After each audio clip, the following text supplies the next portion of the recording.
Assalamualaikum warahmatullahi wabarakatuh.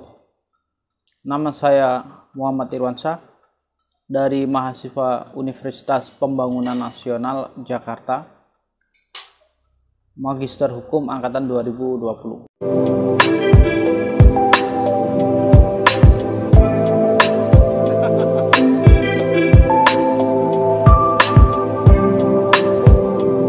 Pada kesempatan kali ini saya mau membahas salah satu tugas mata kuliah hukum pidana dan kegiatan ekonomi.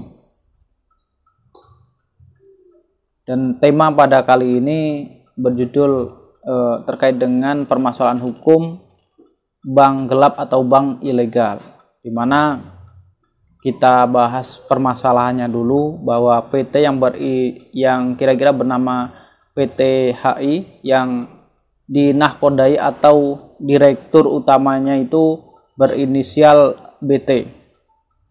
Nah, perlu digarisbawahi bahwa PT ini secara bidangnya itu tidak bergerak di bidang bank pada umumnya atau bank legal. Nah, artinya suatu kegiatannya itu ternyata di dalam atau di lapangannya itu bergerak seolah-olah menjadi sebuah bank, di mana kegiatannya ini juga mirip-mirip seperti bank, yakni menghimpun dan menyalurkan dana masyarakat dalam bentuk tunai maupun kredit. Dalam pandangan kasus ini, saya mencoba menganalisa dalam sudut pandang ketentuan hukum yang berlaku dan juga dalam ketentuan dalam teori yang saya tawarkan adalah teori hukum positif atau teori yang mengatur terkait dengan hal-hal yang diatur dalam ketentuan yang berlaku. Menurut pandangan ketentuan hukum yang berlaku, bahwa permasalahan ini jelas diatur dalam ketentuan Undang-Undang Nomor 10 Tahun 1999 yang terkait dengan perbankan. Dan permasalahan ini jelas melanggar daripada ketentuan tersebut dan juga melanggar dari ketentuan dari Kitab Undang-Undang Hukum Pidana pasal 3 dan atau pasal 4. Serta dalam permasalahan ini juga dikenakan pasal dari TPPU yang lahir daripada melawan hukum yang sifatnya terkait dengan undang-undang perbankan atau praktek gelap yang seperti halnya dilakukan oleh PT yang saya sebutkan tadi. Dalam permasalahan ini, PT tersebut jelas bahwa kegiatan yang dilakukan ini sangat tidak sesuai dengan peraturan yang sudah diberlakukan oleh pemerintah. Selain daripada itu, dalam analisis sederhananya bahwa PT yang diwakili oleh direkturnya yang berinisial BT ini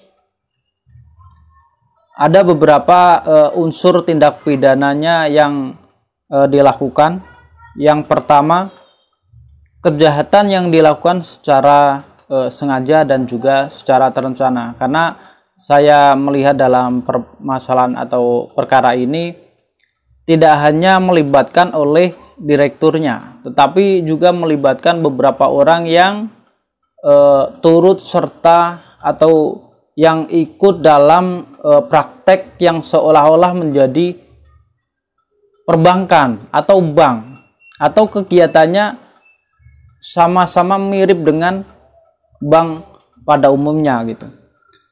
Yang kedua, dalam prakteknya PT ini beberapa kali dilaporkan oleh masyarakat dan juga dari pihak kepolisian sendiri sudah melakukan penyelidikan dan penyidikan dan akhirnya menghasilkan beberapa bukti dan juga saksi juga